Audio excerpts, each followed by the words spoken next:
The Zoreth fleet appeared in the sky like a storm of metal, and like a vast armada of sleek ships that seemed to ripple with energy. Their forms were jagged yet graceful as they sliced through the atmosphere of Earth from space. The sheer size of them was enough to send any lesser species into panic. But the Zoreth were not here to intimidate, they were here to conquer, and the humans had no idea what was coming their way.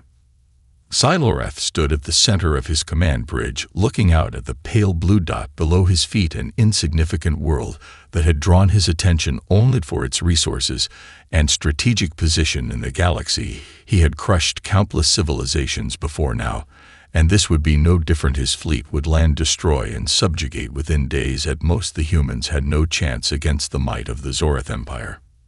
The alien commander paced before the display as it showed a map of Earth highlighting major cities and military hubs.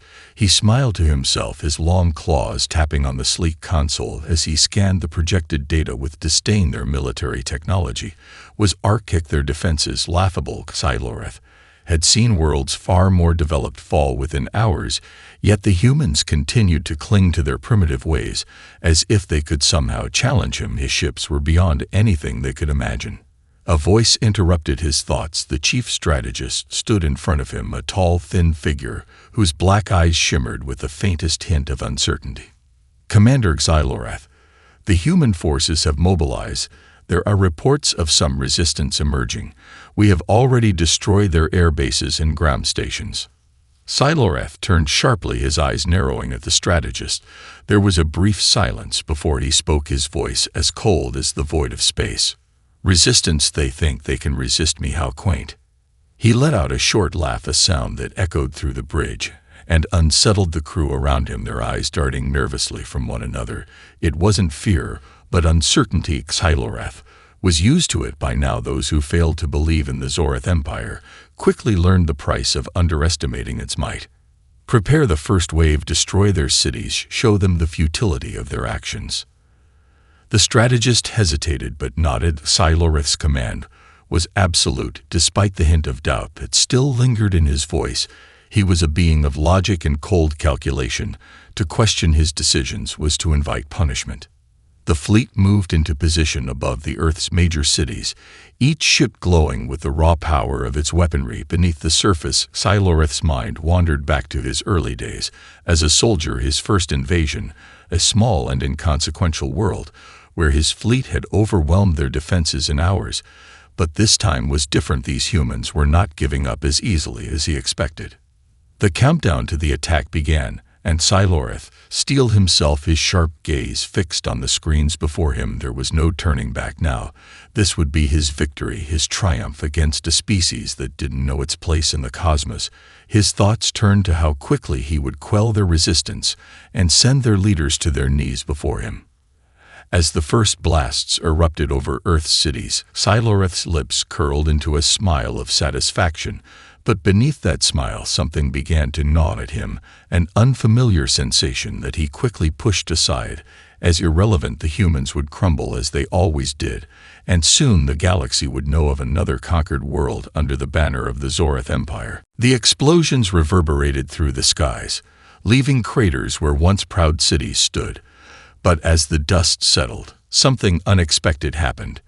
Instead of terror and surrender, a wave of defiance surged from Earth's inhabitants. Xyloreth observed the humans' reaction with growing confusion. It wasn't fear. It wasn't chaos. The humans didn't crumble as he expected. They'd organized. The resistance had not only survived, but it had begun to grow. His fleet had laid waste to major cities, yet survivors didn't retreat. They regrouped. They coordinated. From his command ship, Xyloreth could see the military broadcasts and reports flooding in. Humans were already counterattacking. Small skirmishes erupted across the globe, and while their technology was far behind his, their tactics were surprising.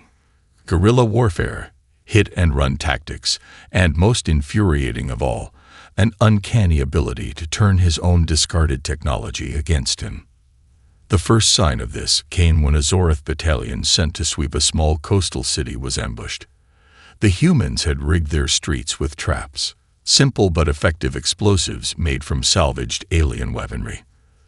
Xyloreth's forces, sophisticated and precise, were overwhelmed by the sheer unpredictability of the humans. Their weapons couldn't match the power of Zoreth artillery, but their ingenuity was something Xyloreth hadn't accounted for. His tactical officers insisted that this was just a brief flare of resistance, a last-ditch effort from desperate creatures. But Xyloreth couldn't shake the feeling that something was off. The humans had no right to show this kind of adaptability. Every intelligence report seemed to suggest that their forces were rallying, growing more organized with each passing hour. How could a species so primitive mobilize with such speed? He called for an immediate debriefing with his top commanders. In the briefing room, tensions ran high as his generals argued over the unexpected resilience of the humans. Xyloreth's eyes narrowed as he listened to the reports, but one thing stood out to him. The humans' weaponry, primitive though it was, seemed to adapt to his forces in ways that defied logic. It wasn't the technology. It was the tactics, the unpredictability, the way the humans seemed to adapt on the fly. They had used his own weapons against him, hacking and repurposing tech he thought was beyond their reach. One of his lieutenants, who had been monitoring the humans' broadcasts, spoke up. "Commander, they are forming alliances. Nations are uniting. It's as if they are teaching each other, sharing knowledge. And their response times, they're quicker than we anticipated." Xyloreth scowled. This was not how it was supposed to go. He had calculated every move, every possible countermeasure. He had expected Earth to fall easily, subjugated within days.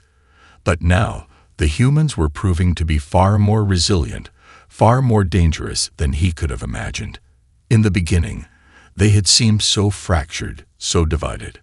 But now, as news spread of the attacks, a unified front had begun to take shape.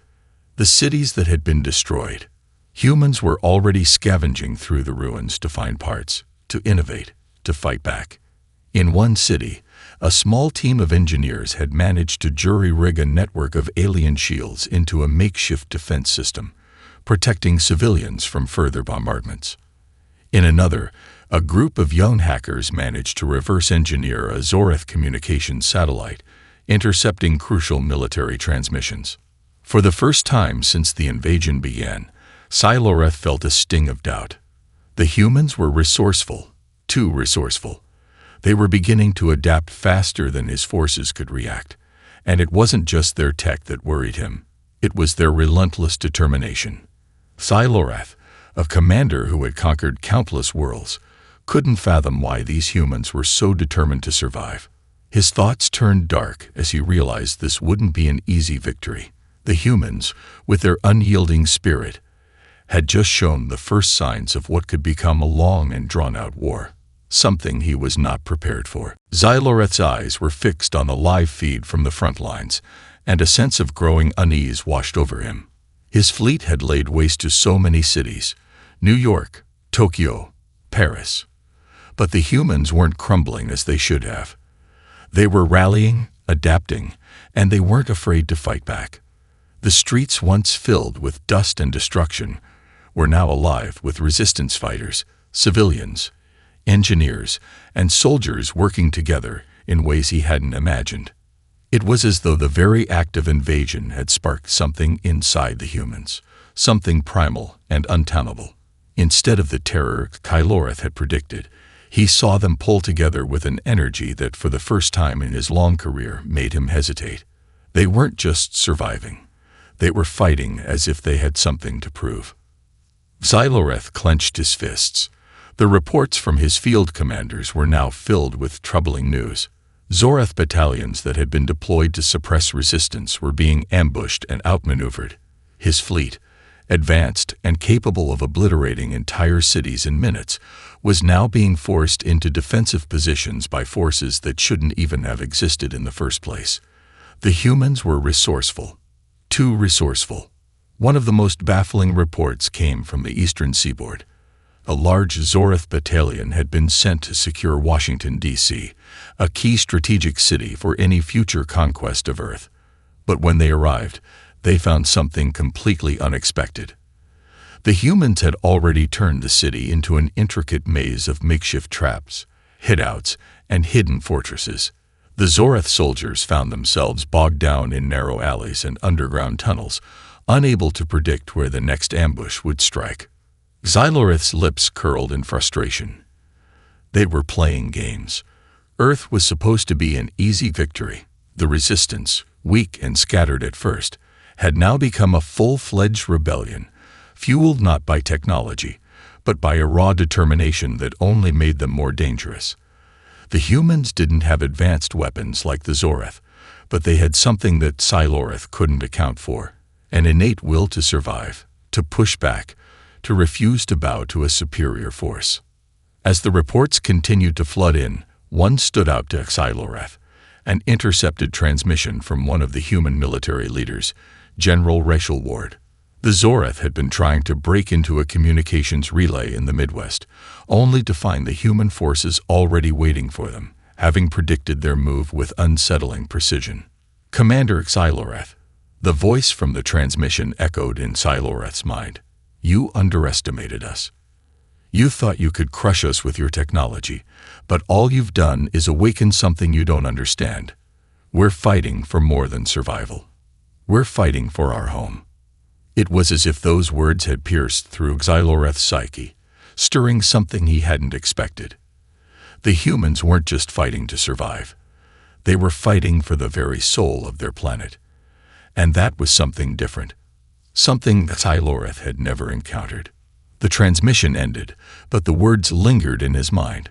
He gripped the edge of his console, trying to focus.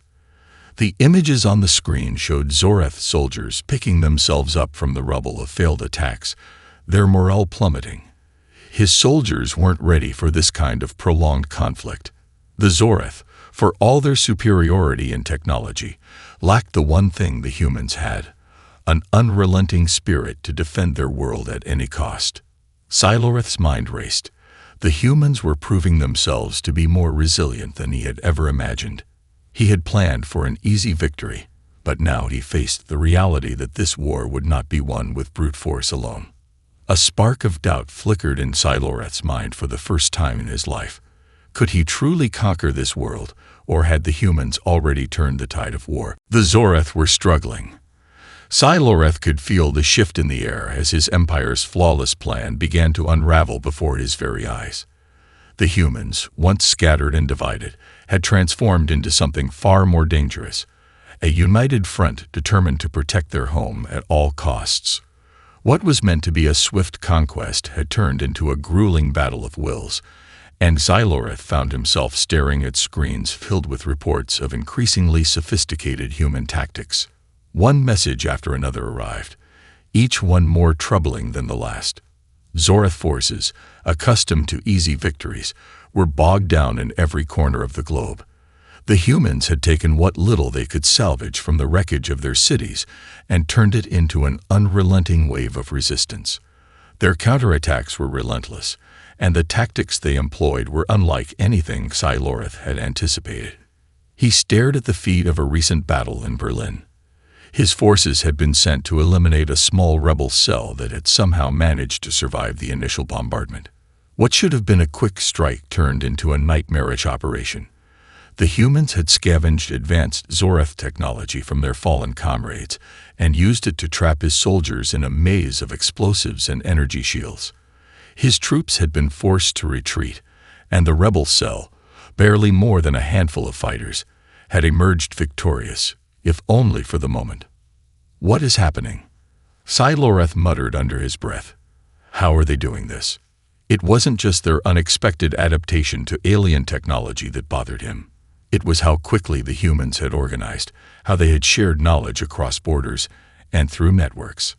Governments that had once seemed fragile and fractured were now collaborating in ways Xyloreth had never imagined possible. In a matter of days, Earth's resistance had evolved from random groups of civilians fighting for survival to a global network of insurgents, engineers, hackers, and military leaders working in harmony. General Rachel Ward had become a symbol of their unity, her name now synonymous with the unwavering human will to resist. Siloreth's own military leaders were starting to question the speed at which the war was spiraling out of control. His commanders, once so confident, now reported increasing losses, unexpected ambushes, and sabotage. Zoreth's soldiers had always prided themselves on their superior strength and precision, but the humans had an advantage they couldn't counter: adaptability. In the face of overwhelming odds, humans seemed to grow more inventive, more cunning. The battlefield was no longer predictable, and that was something Siloreth couldn't afford. He called for a tactical meeting with his highest-ranking officers. The mood in the room was tense, the air thick with uncertainty.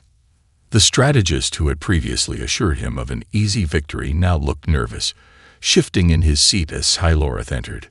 "We need to reassess our strategy," the strategist said, his voice faltering.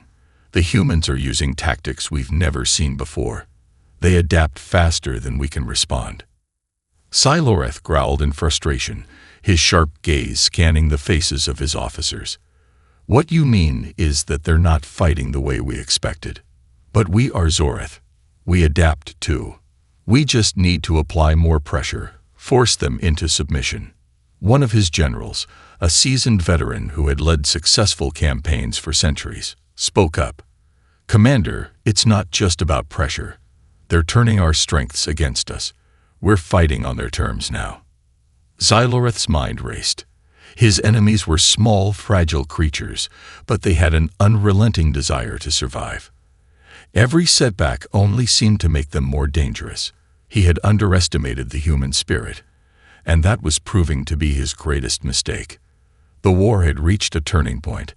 The Zoreth were no longer the unstoppable force they once believed themselves to be. It was no longer just about destroying cities and slaughtering civilians. The humans had found a way to fight back, and they were starting to win, one battle at a time. Siloreth's claws dug into the metal of his console, and for the first time since the invasion began, doubt crept into his heart. Could he defeat this enemy, or had he underestimated them all along? Siloreth stood before the tactical display, watching the ebb and flow of the battle. His mind raced with calculations and countermeasures, but no matter how many strategies he devised, the humans seemed to be one step ahead. The battlefield had become a maze of unpredictability, and for the first time in his life, Siloreth felt the weight of uncertainty pressing down on him. The Zoreth Empire had conquered countless worlds with ease, but Earth had become a nightmare he couldn't unravel. The reports were relentless. Every time he thought he had his forces in control, the humans would shift tactics, adapt, and strike where he least expected. Guerrilla warfare, traps, and sabotage. They'd begun to use his own technology against him with chilling precision, and he couldn't help but feel the sting of humiliation. Siloreth had believed that their advanced weapons and superior technology would guarantee their victory, but the humans had no need for such things. Their strength lay in something far more dangerous: their ability to improvise, to think on their feet, and above all, to refuse to give up. Siloreth's mind was spinning as he received another update. The humans had launched a counteroffensive in the Pacific, using an experimental electromagnetic pulse weapon that had temporarily disabled a portion of his fleet's shields. The attack had been quick, efficient, and devastating. Siloreth's ships had been caught off guard, and several of his most trusted commanders were now dead. The humans had somehow managed to turn the tide in their favor with nothing more than a few improvised devices. "What are they?" Siloreth whispered, his voice low and filled with frustration. His second-in-command, Talar, a seasoned officer who had led countless campaigns, was standing beside him, trying to maintain composure. "They are humans, Commander. Nothing more. But they are resourceful. We underestimated them." Siloreth clenched his fists. "No, they're more than that. They have something we didn't account for, something beyond their technology." Talar hesitated. "Perhaps it is their will to survive. They fight like creatures cornered, but more importantly, they'd fight together. We see it in every report. They are coordinating on a scale we did not foresee." Siloreth turned toward his officer, his face a mask of fury. We will crush them. They cannot sustain this. This will be over soon. But deep down, he wasn't so sure. The next battle was a turning point. Xyloreth had ordered a full-scale assault on the eastern seaboard of the United States, aiming to wipe out a major resistance stronghold. His forces had the advantage in numbers and firepower, but the humans had a different kind of advantage: a knowledge of their land and the ability to turn every corner into a potential weapon. As his ships descended on the target, Xyloreth expected to see chaos.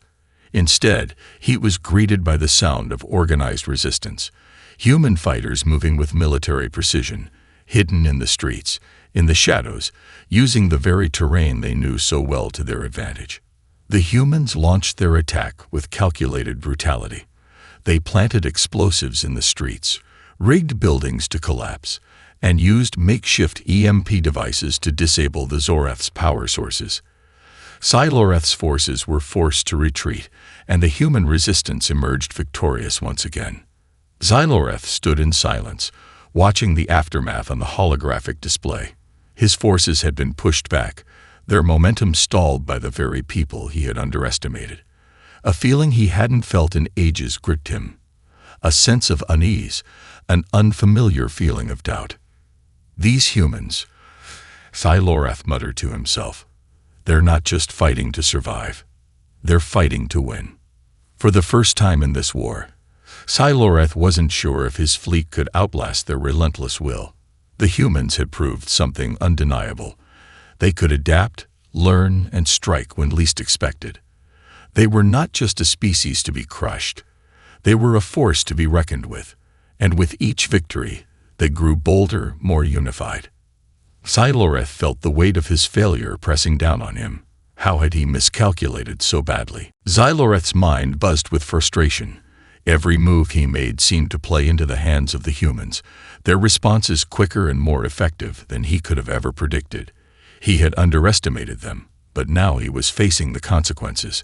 His confidence had been shattered, and the Zoreth fleet, once poised for a quick victory, was now faltering in the face of an enemy that refused to yield. But just when he thought things couldn't get worse, another report came through, a human breakthrough, one that sent a chill down his spine. The humans had managed to reverse engineer Zoreth technology, and they had turned it into a weapon. An entire division of his fleet had been disabled in an ambush in the Rocky Mountains. His commanders had sent a squadron of heavily armored ships to crush a group of human insurgents, only to discover that the humans had managed to replicate Zoreth shield technology and weapon systems. Using salvaged components from their fallen comrades, they had crafted EMP bombs capable of short-circuiting Zoreth energy fields. As soon as his forces had entered the designated area, the EMPs had gone off in unison, disabling their shields and leaving them vulnerable to conventional weapons. Xyloreth watched as his forces were picked off one by one in the aftermath of the attack. His most reliable units, the ones who had always delivered in previous campaigns, were now dead or stranded. How had the humans done this? How had they adapted so quickly? It was no longer just about their determination or will to survive. It was their ability to learn, to absorb and adapt, that made them so dangerous. And they had only just begun. The reports continued to pour in, and Xyloreth's rage grew with every word. Another human-made weapon had been discovered, this time a device capable of disrupting the Zoreth fleet's communications. His command ship had been briefly rendered blind, unable to communicate with the fleet during a crucial engagement, causing confusion and disarray. His soldiers, trained to act with precision, now found themselves disoriented, their coordination shattered by this unexpected new tactic. Xyloreth's officers tried to maintain a facade of calm, but even they were struggling to come to terms with the shift in the tide. The humans were proving themselves to be more than just stubborn. They were now a legitimate threat. And what was worse, they were learning from every encounter, making it harder for the Zoreth to predict their moves. He slammed his fist down on the console in frustration. How are they doing this? Telar, his second-in-command, stood silent for a moment before speaking. "Commander, the humans have something that we don't.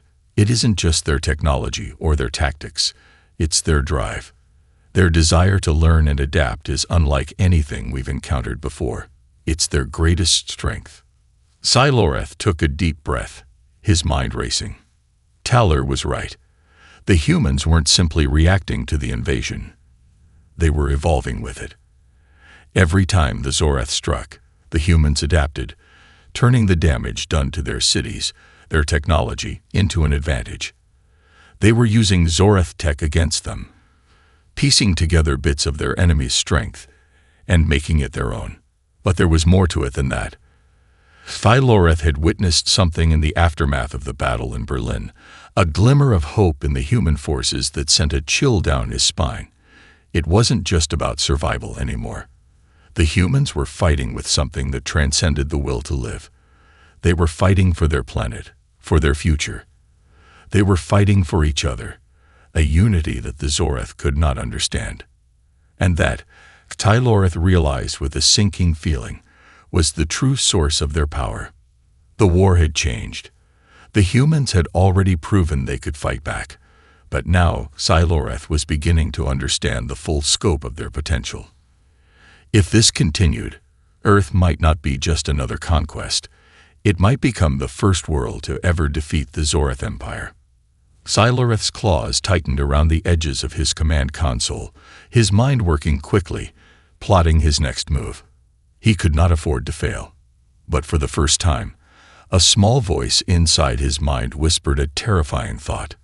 Could he win? Siloreth paced back and forth in his command chamber, his sharp mind running calculations at a frantic pace. The humans had taken the fight to the Zoreth in ways he could never have predicted. Each skirmish, each battle, had only increased their determination, their unity, and their cunning. The gap between their technological abilities and those of the Zoreth was closing with every passing day. He had no more time to squander. If this continued, the Zoreth Empire would suffer its first defeat in millennia. And that was an outcome Siloreth could not allow. His officers gathered in silence, awaiting his orders. They, too, had felt the shift. The tension in the room was palpable, thick with the realization that the enemy they faced was no longer a ragtag resistance, but a powerful, unified force.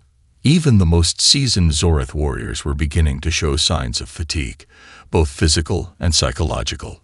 The reports were relentless. Human ingenuity had turned the tide in more than one engagement, and now they were planning a full-scale offensive of their own. Siloreth's superior fleet was no longer enough to guarantee victory. "We cannot allow them to keep adapting," Siloreth muttered, his voice barely a whisper, but one filled with enough venom to freeze the room. "We need to break them. We need to stop their ability to innovate." His second-in-command, Talar, approached cautiously. "Commander, we have already hit them hard. The cities, their capitals, all fallen. But they've regrouped, and they are using those cities as breeding grounds for new ideas. Every strike we make gives them more material to work with, more understanding of our weaknesses." Siloreth's eyes narrowed, the glow of his yellow irises casting a faint shadow over the room. "Then we must strike harder. Hit their core, their very heart. We must target their leaders, their command structure. Cut off the head, and the body will fall." But even as he said it, Siloreth knew deep down that such a tactic might not work. The humans had already shown they didn't need a single leader to function as a cohesive force. Their resistance movements had been led by many, each one just as fierce, just as resourceful as the last. Killing one general or destroying their communication hubs wouldn't be enough. They had become something greater than individual leaders. Talar hesitated, but then spoke. "There's something else, Commander. We've intercepted a transmission. They're planning a large-scale offensive, coordinated attacks across multiple fronts. They've been building something in the shadows, something we don't fully understand." Siloreth froze. "What do you mean, something we don't understand?" The officer shook his head. "We don't know, but they've managed to synchronize their forces in a way we've never seen. It's unsettling." Siloreth's mind began to race, considering all the possibilities. If the humans were planning a counterattack, it could very well be the turning point in this war. If they had united their forces to such an extent, then perhaps they had found a way to challenge Zoreth's superiority on a global scale. This is no longer a simple invasion, Sci-Fi muttered. We are not dealing with primitive creatures. These humans have evolved. He turned to his fleet commanders. Prepare for a full-scale engagement. We will strike first, before they can unleash whatever they have planned. We must break their lines before they become a unified front. I want every fleet at maximum readiness. The time for underestimating them is over. As the officers moved to carry out his orders, Sci-Fi stood alone in the center of the room, his thoughts clouded by doubt. Despite his cold exterior, something deeper gnawed at him. This war, which had seemed so clear-cut at the beginning, was becoming more complicated with every passing moment. The humans had proven themselves more adaptable, more resilient than he could have ever imagined. And now, with their plans growing more sophisticated, he knew they were no longer just a species to be crushed. They were a threat, a force that could not be ignored. But still, Sci-Fi believed in the superiority of the Zoreth. He believed that this could be overcome. It had to be. Victory was the only option. But as he stared out at the stars through his command window, even Sci-Fi couldn't silence the small, growing whisper of doubt in his mind. What if the humans weren't the ones who would fall? Sci-Fi's fleet surged forward, a massive, formidable force that covered the skies above Earth. The final battle had arrived. He had committed everything to this last assault.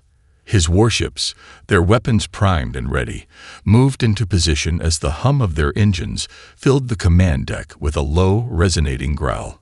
This would be the moment where it all came together, where the Zoreth Empire would crush the resistance, wipe out the humans' defiance, and secure their place as the galaxy's supreme rulers.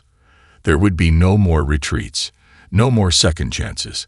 But as the fleet entered Earth's atmosphere, Sci-Fi's mind was torn in two. The reports from the front were unsettling, filled with unexpected developments. Earth's resistance was not broken. It had only grown stronger. From the vast cities to the wild terrain of their forests and deserts, the humans had somehow managed to outmaneuver his fleets at every turn. They had turned what should have been a global war of attrition into a relentless, adaptable force that knew no bounds. Sci-Fi had underestimated them, and now, Earth's resistance was ready for the Zoreth's final push. The transmission from General Rachel Ward came through just as his fleet began its descent. Her voice, calm yet resolute, rang out across his command deck. Commander Sci-Fi, your final mistake was thinking we would break. You have fought for years, but we've learned from every move you've made. We've watched, we've adapted, and now, it's time for us to finish this. Sci-Fi growled, his claws digging into the console. You are nothing but insects, Ward. You can't defeat us. Ward's voice was steady. We don't need to defeat you, Sci-Fi. We just need to survive. And we will. Sci-Fi's eyes narrowed. In the span of a few days, the humans had done what no other species had ever done, faced overwhelming odds, and turned them into an advantage. Every one of his forces had been taken by surprise by their persistence and ingenuity. Now, even as his final offensive was launched, he realized that the humans had already anticipated his every move. The first sign of their plan came when Sci-Fi's ships were ambushed by a fleet of human warships, their designs crude but effective. The humans had scavenged his own technology, pieced together makeshift ships, and launched them into battle with a ferocity Sci-Fi had never seen. They were fast, agile, and coordinated, each ship working as part of a unified whole.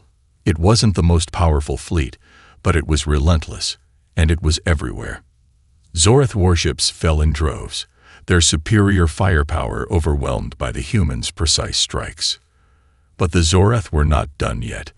Sci-Fi ordered his remaining fleet to regroup and press forward, determined to finish the fight. But as he watched the chaos unfold, his eyes widened in horror as he realized the trap the humans had set. The The humans had created a series of electromagnetic fields, their frequencies synced perfectly to disrupt Zorath technology. His fleet's shields flickered and died as the waves hit, and weapons systems shut down. It was as if the very air around them had turned against the Zorath. The humans had engineered this, using their planet's natural resources to turn his own advantage against him. Xylorath fought to maintain control. His remaining fleet struggled to fight back, but the humans kept coming. More waves, more unexpected tactics. He couldn't anticipate them, couldn't react in time. It wasn't just the weapons or the technology anymore. It was their unity, their drive, their refusal to surrender that made them unstoppable. And then, just as all hope seemed lost, Xylorath saw something that made his blood run cold. Earth's resistance had gathered in a final stand. Every human force, every corner of the globe now fighting together, coordinated like a single organism. The humans were willing to die for their planet. They were willing to sacrifice everything to protect it. Xylorath realized, too late, that he had been outplayed. This was no longer a war between invaders and the invaded. This was a battle of ideals, a battle of survival. And the humans had won. With a final, crushing blow to his command ship systems, Xylorath fell to his knees as his control slipped away. The war was over.